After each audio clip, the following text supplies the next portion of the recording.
Hi, everyone, and welcome back to the Womenemies podcast, season 2. And I'm really excited to have you back, and let's get into it. So, what are we talking about today? What is a listening audit? Many people have written me or in conversations when I talk about what I do, one of the services I provide is a listening audit. And I do that specifically for mothers in uh, corporations and actually within families, but let's stick to the employment side and the organizations and corporations part of it. So, listening audit is when you go in and ask and talk to people and you listen, you have questions, but it's more than just a survey because in a survey, you're able to just write answers to the question. There's not a lot of room for explanation. There's not a lot of room for the person who's asking the question because it's not a person, it's an actual survey. So they can't see any pauses or body language or have impromptu follow up questions because it's just a survey. So you're not getting a lot of meat there. Surveys are great, but having an actual person go in to a company and talk to the employees and be a person to person, especially in a time of AI, have a person to person talk with somebody, you're able to pull out a lot of useful information, a lot of helpful information, a lot of information that would have been missed by just a survey. I take it a step further. I've done that just listening audits for employees in general in my past of going in and saying, what's working, what's not working, management, HR, benefits, everything, what can be done better. I've done all of that and then putting together an operational recommendation and strategy. But now I go specifically in to mothers who are employees at companies. And I will ask them, how was returning to this job? You're out of the home job because mother, as we all know, is a full-time job. I hate the word working mother because all mothers are working. So when you return to this place of work, this company, how was the return? How was your support system?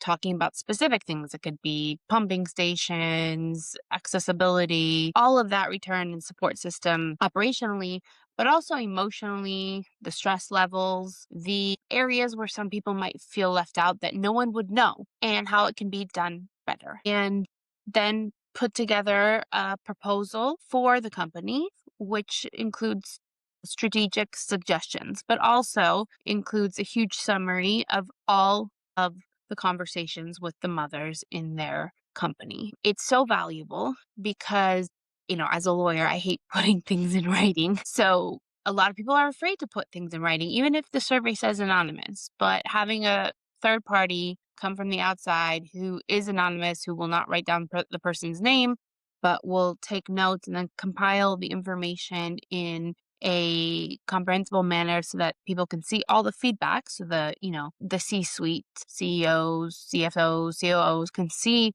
the information without knowing the names and see what they're doing great. Because a lot of times there's so many companies that are doing amazing things and they should get their bravos for that, and see where they can be better and improve that, because a lot of companies do want to support mothers and there is such a need for it. Because let me just tell you that when I graduated law school, 52% were women. But when I look at my age range now, women who were on the partner track, you see there would be a huge dip once they become mothers in being made partner. Or what happens is they end up starting their own practice so that they can do both, because it is possible to be a mother and to go after your career goals outside of the home. But there has to be balance and flexibility, and you can still get the work done. It just might not be able to fit into the corporate strict hours. It could be, taking breaks and coming back to it, but people make it work. There's very, very successful mothers who are attorneys. They can do it all, but sometimes companies can be too rigid or not supportive to allow them to get to that partner track. So that's where I come in to talk to the mothers to see what's going good, what can be better, how to retain them, how do we retain more mothers, because as we all know, diversity is very important, diversity of thought and inclusion, and that includes mothers. There's a whole different level of skill set when you become a mother, and applying that to a job outside of the home, well, they kill it. They're amazing. So we need to know how to retain them. So that's where the listening audit comes in. And for companies, it's so valuable because just the fact that a company would want to do a listening audit shows that they mean business, that they really, really do want to support women in their place of business, who are women in general, but also mothers. They want to support mothers in their place of business. Because it's scary to open the curtains and let a third party come behind and ask the questions and get the answers and get that feedback. So when you're not afraid, when you have nothing to hide, and you just want to support your employees, doing a listening audit on its own, just the fact that you're letting someone come in and do that shows that you want to make changes, that you want to be supportive, that you want to evolve and grow, as all companies should. Okay. So just the fact that you're opening your doors to that, A plus. Okay. Then you get the actual information, which a lot of times will surprise a lot of people, because a lot of time, you have your check boxes. Okay. Are we explaining their maternity leave correctly? Are we welcoming them back, making them feel like their job is protected? We're following all the employment boxes. Are we having a pumping station? And we think, okay, this is great. We're so supportive. But you know what? There are little things that are not written down by the EOC or the, federal law or anything like that, that still can make mothers feel supported. It's not just explaining the maternity leave, rules and how many days they have off, how much time PTO, what you can take unpaid, what laws, not just that, but maybe offering a wellness seminar for parents to be, for mothers to be with their partners, of how to handle this career transition as they leave one job on hold to go to another job. Having that support system. There's tons of wellness, like gym subscriptions that companies provide, and they provide tons of seminars for well-beings for their employees, which are wonderful. So do this for new parents. Have them have one-on-one time wellness with a coach or any seminars, and maybe connecting them with other mothers within the company, or asking how did you handle the stress of not being in this job, of kind of letting go of the reins of that for a couple months. How did you handle it? Because it is a stressful thing. You give birth, you've moved from put one job on hold to the other, and you don't know what's going on in that other world, and you shouldn't, because you're focusing on your child. But at the same time, you get insecure, like, will they still want me back? So there's a lot of different things that can be helped. There could be a mentorship program, talking with an outside moms group, setting them all up before they go on leave. Also, there's certain things that people don't know that are just said in passing. Language matters. A lot of the time, I've heard from women, there's a lot of people who ask, oh, are you going to be returning to work at all after you have the baby?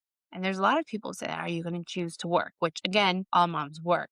Meaning, are you coming back to work? And no one asks that of fathers, and it's a generational thing as well. There's people who have given that feedback, but they're afraid to say it to the company. And companies, we can be giving a lot more seminars on the language we use. And so through that listening audit, I'm able to glean that information and tell the companies, hey, this is something you got to work on in your company culture. It's a language that people think is very innocent, but it can cause stress, anger, frustration. And then also when people come back, it's not just, is there a pumping station? It could be like, how out of the way is the pumping station? Or how comfortable is it a little closet?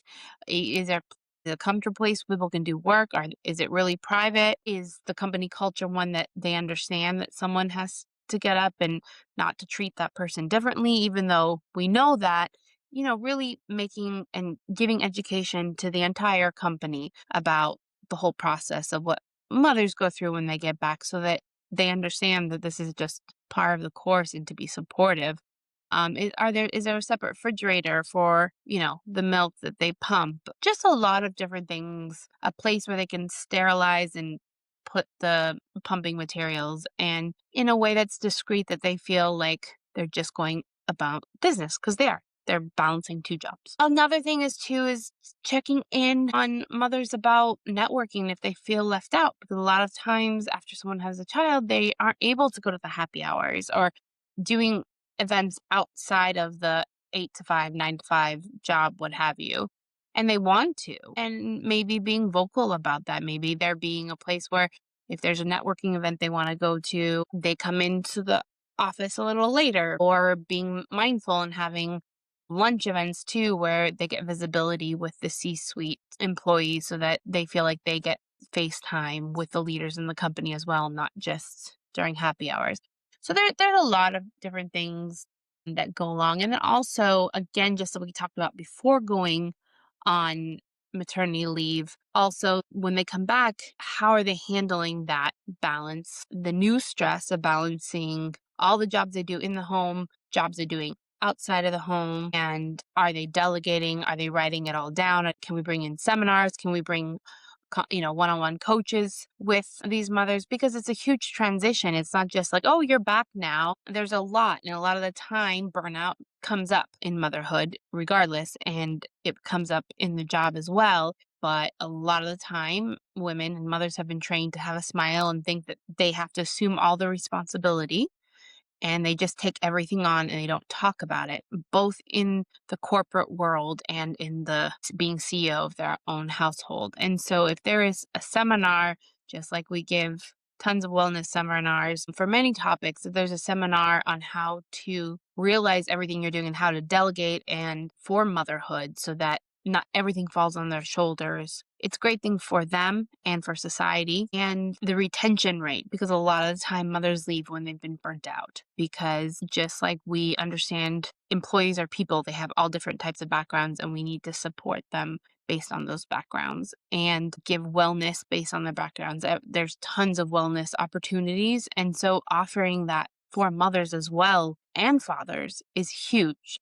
Today I'm talking about mothers, but I'm not saying fathers should be left out or partners. But this is the information that listening audits will glean and take out and give great feedback, especially if they feel like they can't, say it and they want to be anonymous because they might have fear for their job security, which is understandable. And knowing that someone is coming in and asking all these questions and what can be better and what is a stress point, it's huge. And so I thoroughly support all companies doing a listening audit for all of their employees. I do specifically for mothers. I'm always happy to help and strategically brainstorm as well. And since we're on that topic, I also do that within the homes, because let me just tell you this, CEOs of their households would typically tend still society-wise to be mothers most of the time, who are the ones that their full-time job is in the house with the children and just running a household, which is a bunch of jobs that we've already discussed in prior podcasts and in my seminars. Coming in doing a listening audit there, because there's so much work that is invisible that needs to be made visible.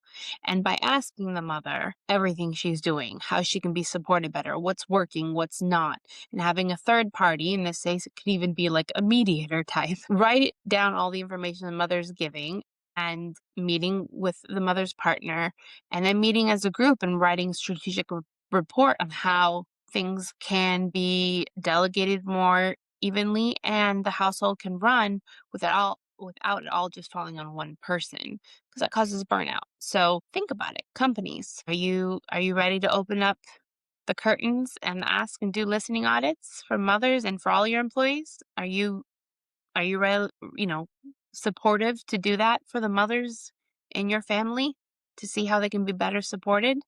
I really hope so, because when everyone is well and feels heard, which is what a listening audit really does, feels heard and understood, the whole wheel, the whole company, the whole engine, it runs so much better. So I'll leave you with that. Let me know what you think, and let me know if you want a listening audit. Bye.